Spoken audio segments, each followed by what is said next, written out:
Hello friends, आप लोग कैसे हैं। और मैं आज आपको मसौदा राष्ट्रीय शिक्षा नीति 2019 की मुख्य विशेषताएं बताऊंगा, जो कि गवर्नमेंट ऑफ इंडिया का ministry of human resource development मानव संसाधन विकास मंत्रालय द्वारा आज जारी किया गया है। कोरोना काल में ये जो नीति आई है शिक्षा की, उस पर मैं चर्चा करूंगा। और इसके पहले भी मैं एक वीडियो बना चुका हूँ राष्ट्रीय शिक्षा नीति 2019 पर। तो मैं आपको बताना चाहता हूँ कि ये 1986 के बाद बड़ा परिवर्तन होने जा रहा है शिक्षा में। इस पर आप देखेंगे बहुत ही महत्वपूर्ण बिंदुओं पर बदलाव किया गया है और जो अब लागू होने वाली है, लेकिन अभी पूर्णतः लागू नहीं होगी, क्योंकि अभी इसमें जब संसद का सत्र आएगा उसमें कुछ बहस भी होना है। और जब उसमें और मुझे सबसे अच्छा पॉजिटिव इसमें ये लगा है कि 6% को जो शिक्षा का बजट है, अभी तक 2% के आसपास बजट दिया जाता था, लेकिन भारत सरकार 1.5%, 1.5% के आसपास ही खर्च कर पाता था। तो अब मैं आपको बताऊं कि अगर 6% लागू होता है और 6% का बजट आवंटित किया जाता है शिक्षा के लिए, तो बहुत ही महत्वपूर्ण मुद्दा है ये। और इससे जो शिक्षक छात्र जो खर्च आता है उस पर भी बहुत अच्छा विकास होने वाला है। आप इसको बिल्कुल आप समझ लीजिए। देखिए, अब ज़्यादा देर ना करते हुए मैं इस पर चलता हूँ और मैं इसको बताता हूँ। 2025 तक पूर्व प्राथमिक शिक्षा का सार्वभौमिकरण होना है, आंगनबाड़ियों को मजबूत बनाना है, नए प्री स्कूल खोलना है, माध्यमिक शिक्षा के साथ लिंक करना है, मध्याह्न भोजन कार्यक्रम का विस्तार करना है। 2025 तक अभी और मूलभूत साक्षरता, संख्यात्मकता, भाषा, गणित गुणवत्ता, शिक्षण सामग्री पर ध्यान, नेशनल ट्यूटर कार्यक्रम, स्कूल की तैयारी, औपचारात्मक निर्देशात्मक सहायता कार्यक्रम, शिक्षक अनुपात 1:30 से कम हो। अब सोचिए, ये वाला जो मुझे बहुत अच्छा लगता है कि जब ये कहा जाता है कि एक छात्र पर 30 बच्चे से कम हो, बट अभी तक ऐसा नहीं हुआ है। केवल ये जुमले ही रहे हैं, चाहे वो किसी की सरकार रही हो या पिछली सरकार। अगर शिक्षा की नीति में अगर ये बदलाव आता है तो लाखों शिक्षकों की भर्तियाँ होंगी, लेकिन ऐसा मुझे कहीं दिखाई नहीं दे रहा है, मुझे नज़र नहीं आ रहा है। अब देखिए, फिर से नया पॉइंट है, नई पाठ्यक्रम और शिक्षण संरचना 5+3+3+4 डिज़ाइन किया गया है। ये 3 साल से लेकर 18 वर्ष की उम्र तक का है, यानी पहले 5 साल जो होंगे आंगनबाड़ी के और शिक्षक के होंगे, शिक्षण के होंगे, यानी स्कूल में होंगे, फिर माध्यमिक के होंगे, और फिर आपके किसके होंगे, आपके उच्चतर माध्यमिक और उच्चतर माध्यमिक के होंगे। मूलभूत चरण में इसमें आप देखेंगे प्रारंभिक चरण ग्रेड 3 से 5, मध्य चरण 6 से 8, माध्यमिक चरण 9 से 12। केवल शैक्षिक पुनर्संरचना, स्कूल में कोई भी भौतिक पुनर्संरचना नहीं, शैक्षिक पुनर्संरचना होना है, केवल शैक्षिक। सोचिए आप, बहुत अच्छा, सोच अच्छी है, हो जाए तो बहुत अच्छा है। पाठ्यक्रम और शिक्षा शास्त्र का परिवर्तन, भाषा दक्षता, वैज्ञानिक स्वभाव, सौंदर्य बोध, नैतिक तर्क, डिजिटल साक्षरता, भारत का ज्ञान, समसामयिकी का विकास करना, राष्ट्रीय परीक्षा की रूपरेखा को सभी भाषाओं में संशोधित किया जाएगा। भारतीय भाषाओं में उच्च गुणवत्ता वाली नई पाठ्य पुस्तकें, लचीला एकीकृत पाठ्यक्रम और मूल्यांकन किया जाएगा। अब आप ये समझिए कि NCERT का सिलेबस लागू होगा हर राज्य में, जहाँ तक मेरा मानना है, और हर भाषा में शिक्षा दी जाएगी। वही अच्छा है कि मातृभाषा में शिक्षा दी जाए तो बहुत अच्छा रहेगा, लेकिन इंग्लिश को भी नकारा नहीं जाएगा। देश में हर बच्चे के लिए समान और समावेशी शिक्षा होगी, हर बच्चे के लिए समान और समावेशी शिक्षा होगी। कम प्रतिनिधित्व वाले समूह, URGS पर विशेष ध्यान, लिंग, महिला, ट्रांसजेंडर। अब इसमें उन लोगों पर ध्यान दिया जाना है जो आर्थिक रूप से, सामाजिक रूप से पिछड़े हुए हैं, जैसे, और लिंग परिवर्तन है, जैसे महिला और पुरुष का, और ट्रांसजेंडर। ये बहुत अच्छी बात है, ट्रांसजेंडर का भी एक कॉलम जोड़ दिया गया। अब अभी तक मैंने देखा कि काफ़ी, जब से मैं स्टडी कर रहा हूँ और जब से मुझे याद है कि ट्रांसजेंडर को कभी कोई समाज में कोई महत्व नहीं दिया गया, लेकिन ऐसे बहुत सारे अभी उदाहरण हुए हैं कि ट्रांसजेंडर को भी बहुत मानवता का एक अच्छा सहयोग मिल रहा है।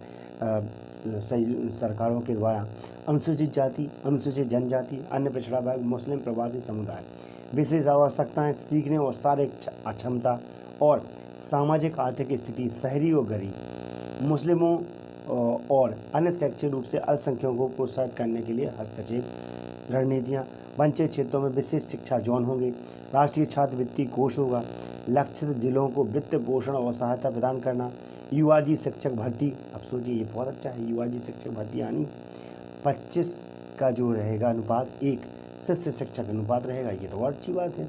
समावेशी स्कूल वातावरण और पाठ्यक्रम, मैं तो समझता हूँ कि ईश्वर ये जल्द से जल्द लागू हो जाए और ये बहुत अच्छा रहे। सबसे पहले तो शिक्षक और छात्र का अनुपात ये सही हो जाए तो दोस्तों इससे अच्छा कुछ भी नहीं है। मैं समझता हूँ अगर किसी देश का विकास करना है तो केवल एकमात्र आधार शिक्षा है, और अगर शिक्षा है तो उजाला है, नहीं तो अंधकार है। दूसरा है समावेशी स्कूल वातावरण और पाठ्यक्रम, मदरसों गुरुकुल पाठशालाओं को अपनी परंपराओं को संरक्षित रखने और एनसीएफ का मतलब है बच्चों दोस्तों नेशनल करिकुलम फ्रेमवर्क को सिखाने और एकीकृत करने के लिए प्रोत्साहित किया। शहरी गरीबों पर ध्यान देना। अब आता है यूनिवर्सल एक्सेस रिटेंशन। 2030 तक सभी स्कूल शिक्षा के लिए 100% सकल नामांकन अनुपात, मौजूदा स्कूलों में प्रवेश में वृद्धि, रेखांकित स्थानों में नई सुविधाएं, परिवहन और छात्रावास सुविधाओं द्वारा समर्थित स्कूल युक्तिकरण, उपस्थित ड्रॉप आउट, स्कूल के बाहर के बच्चों और सीखने के परिणामों पर नज़र रखना, दीर्घकाल तक स्कूल ना जाने वाले किशोरों के लिए कार्यक्रम, सीखने के लिए कई रास्ते, औपचारिक और गैर औपचारिक मोड, ओपन स्कूलिंग, प्रौद्योगिकी प्लेटफॉर्म को मजबूत करना, शिक्षा का अधिकार ग्रेड 12 तक बढ़ाया जाए। अब देखिए, अभी तक जो है शिक्षा का अधिकार था 6 वर्ष से 14 वर्ष तक की उम्र का, अब समझ लीजिए आपको मिल गया है ये 3 वर्ष से सीधा 18 वर्ष तक। ये बहुत अच्छी बात है। बच्चे 2 से 8 वर्षों के बीच सबसे जल्दी भाषा सीखते हैं। कौन सी भाषा सीखते हैं आप बता सकते हैं? तो वो होती है मातृभाषा। और बहुभाषावाद के छात्रों के लिए महान संज्ञानात्मक लाभ है इसमें। शिक्षा के माध्यम के रूप में घरेलू भाषा या मातृभाषा का प्रयोग, प्री स्कूल और ग्रेड 1 से छात्रों को 3 या अधिक भाषाओं के लिए एक्सपोजर, 3 भाषा सूत्र में लचीलापन, छात्र ग्रेड 6 या 7 में 3 भाषाओं में से एक या एक से अधिक बदल सकते हैं। केंद्र और राज्य सरकार द्वारा बड़ी संख्या में क्षेत्रीय भाषा के शिक्षकों की भर्ती करना, माध्यमिक विद्यालय के दौरान वैकल्पिक रूप में विदेशी भाषा का चुनाव करना। अब सोचिए आप कि केंद्र और राज्य सरकार द्वारा क्षेत्रीय भाषा का शिक्षक भर्ती होना है, तो यानी कि हिंदी की बहुत अच्छी बढ़ेंगी, हिंदी और अन्य भाषाओं के भी पद बढ़ना चाहिए मेरे हिसाब से, जबकि अभी तो बहुत कम आ रहे हैं। संस्कृत को वैकल्पिक भाषाओं में एक के रूप में पेश किया जा सकता है। इनमें से संस्कृत को अभी तक जैसे तृतीय भाषा थी मध्य प्रदेश में या कोई अन्य स्टेट में, अब उसको एक नई रूप से उसको द्वितीय भाषा चुना जा सकता है। अच्छा है, वैदिक युग में भी अच्छा सीखने को मिलेगा हमें। और स्कूलों में तमिल, तेलुगु, कन्नड़, मलयालम, उड़िया, पाली, फारसी, प्राकृत साहित्य, अन्य शास्त्रीय भाषाओं में साहित्य का शिक्षण होगा। अब देखिए स्कूल परिसर, जब हम दो स्कूल परिसर और स्कूल शिक्षा का विनिमय। स्कूल परिसर स्कूल प्रशासन की न्यूनतम व्यवहार कार्य इकाई है। एक सन्निहित भूगोल के भीतर लगभग 30 पब्लिक स्कूलों का क्लस्टर, एक माध्यमिक विद्यालय और पड़ोस के अन्य पब्लिक स्कूलों का संकलन करता है। अब आपको बताइए, एक परिसर एक साल जी अभी चल रहा है जो कार्यक्रम मध्य प्रदेश में ये। अब देखो स्कूल परिसर क्यों प्रभावी, स्कूलों को कोई भौतिक स्थानांतरण नहीं, संसाधनों को साझा करना, प्रयोगशालाएं, पुस्तकालय, खेल सुविधाएं, शिक्षकों पर परामर्शदाताओं और सामाजिक कार्यकर्ताओं को साझा करना, एक साथ काम करने के लिए शिक्षकों का समुदाय से एक स्वामित्व लेने के लिए स्कूल प्रबंधन समितियां। अब इसी पे देखते हैं इस तरफ स्कूल शिक्षा का विनिमय, हितों में टकराव को खत्म करने के लिए अलग अलग निकायों द्वारा स्कूलों का विनिमय और संचालन।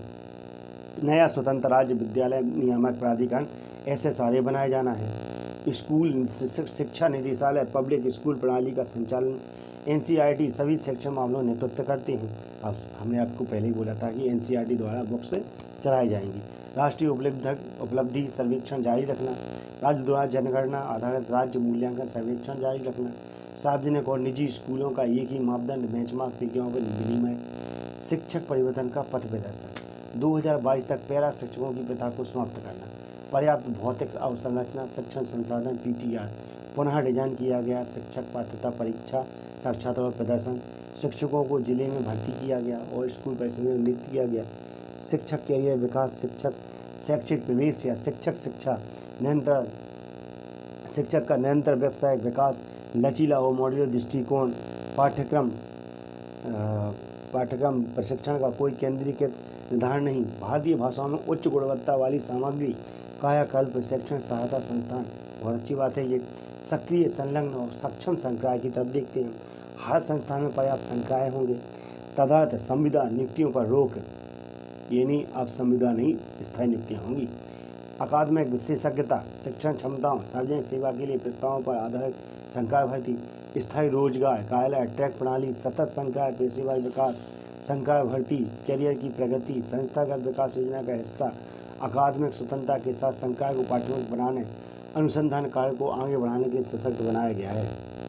अब आते हैं उच्चतर शिक्षा में, संस्थक पुनर्गठन और समाप्ति। लगभग 15,000 बड़े बहुविषयक संस्थानों में 800 विश्वविद्यालयों और 40,000 कॉलेजों का एकीकरण किया गया है। अनुसंधान, विश्वविद्यालय अनुसंधान शिक्षण द्वारा 150 से 300 पर सामान केंद्रित शिक्षण, विश्वविद्यालय अनुसंधान के साथ शिक्षण का प्राथमिक स्थान ध्यान 1000 से लेकर 2000 संख्या, स्वायत्त डिग्री देने वाले कॉलेज शिक्षण पर विशेष ध्यान 5000 से लेकर 10,000 संख्या, सभी HEL विषय क्षेत्रों में शिक्षण कार्यक्रम और बहुविषयक संस्थान बनाने के लिए वंचित भौगोलिक क्षेत्रों गुणवत्ता वाले स्थानों को प्राथमिकता, पर्याप्त सार्वजनिक निवेश, mission Nalanda MN, mission Takshashila MT, MN क्षेत्रीय वितरण द्वारा 2030 तक कम से कम 100 टाइप 1 और 500 टाइप 2 HEI कार्य करते हैं। MT 2030 तक हर जिले में कम से कम एक उच्च गुणवत्ता वाले HEI की स्थापना करना, उच्च गुणवत्ता की उदार शिक्षा की ओर, व्यापक बहुसांस्कृतिक प्रदर्शन के साथ उदार शिक्षा, कई निकास विकल्पों में 3 से 4 साल की स्नातक डिग्री। ये बहुत अच्छा रहा। आपकी स्नातक डिग्री अभी 3 साल की होती थी, अब वो 4 साल की, और इसमें परास्नातक यानी कि आपको जो MA MSc वो भी मिल सकता है।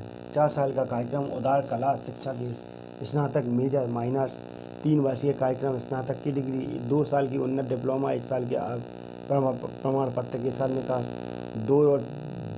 3 और 4 दोनों साल के कार्यक्रम अनुसंधान कार्य के लिए ऑनर्स की डिग्री, लचीली मास्टर्स डिग्री प्रोग्राम, 3 साल स्नातक की डिग्री वालों के लिए 2 साल, ऑनर्स उपाधि के साथ 4 साल की स्नातक डिग्री वालों के लिए 1 वर्ष, 5 साल का एकीकृत कार्यक्रम रहेगा।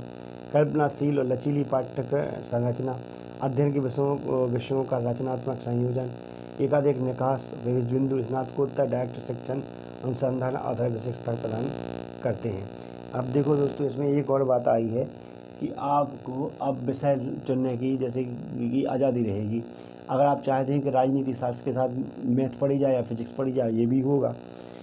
उच्च शिक्षा शासन और विनिमय, मानक सेटिंग, वित्त पोषण मान्यता, विनिमय स्वतंत्र निकाय, हल्का किंतु घना लाइट बट टाइट विनिमय, राष्ट्रीय शिक्षक नियामक प्राधिकरण NHREA, विश्वविद्यालय अनुदान आयोग, उच्च शिक्षा अनुदान परिषद में परिवर्तन, व्यावसायिक मानक रेटिंग बॉडीज, पेशेवर अभ्यास शिक्षा के लिए मानकों को निर्धारित करें, सामान्य शिक्षा परिषद, राष्ट्रीय उच्चतर शिक्षा योग्यता फ्रेमवर्क का विकास, नियमन के लिए आधार रूप में NAAC प्रत्यापन पारिस्थितिकी तंत्र का विकास, उच्च शिक्षा के राज्य विभाग नीति स्तर पर शामिल, उच्च शिक्षा का राज्य परिषद सहकर्मी सहायता, सर्वोत्तम व्यय साझा करने की सुविधा, सार्वजनिक और निजी संस्थानों के लिए सामान्य नियामक शासन, निजी परोपकारी पहल को प्रोत्साहन, ये रहेगा उच्च शिक्षा की स्वायत्तता।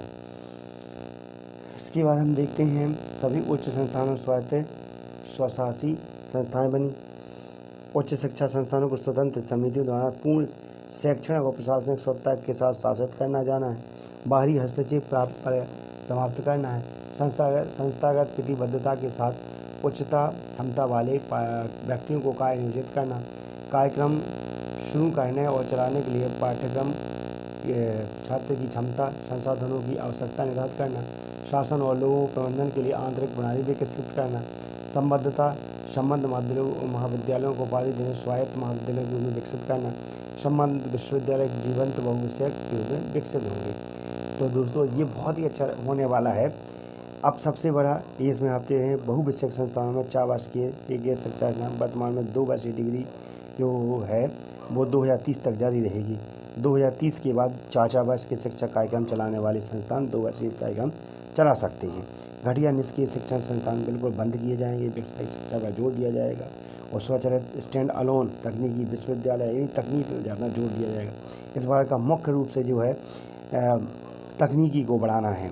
सरकार का मानना है कि तकनीकी बढ़ेगी तो और क्षमता भी बढ़नी चाहिए। आप इसमें और भी जो नेशनल रिसर्च फाउंडेशन की NRF की स्थापना की गई है। तो दोस्तों ये नेशनल रिसर्च फाउंडेशन NRF पर हम कल चर्चा करेंगे। नमस्कार। आप लोग हमारे चैनल को सब्सक्राइब कर लीजिए और लाइक कीजिए और शेयर ज़रूर कीजिए। दोस्तों मैं आपको इसी तरह से बहुत सारी जानकारियाँ लेके आऊँगा और मैं लगातार प्रयासरत हूँ कि मैं इस चैनल को और आगे बढ़ा सकूँ। इतनी मेहनत करनी पड़ती है वीडियो बनाने के लिए, कम से कम एक घंटे अध्ययन करना पड़ता है और उसके लिए सोच बनानी पड़ती है। तो दोस्तों इस मेहनत को आप लोग साकार कीजिए और मुझे आपके कमेंट का इंतज़ार रहेगा, जिससे मुझे उत्साह वर्धन होता है। नमस्कार। और मैं जल्द ही अभी 9th क्लास का भी एक वीडियो बनाना है, उसमें 9th क्लास का पहला चैप्टर कवर करना है इंग्लिश का। तो बच्चों धन्यवाद, नमस्कार, जय हिंद।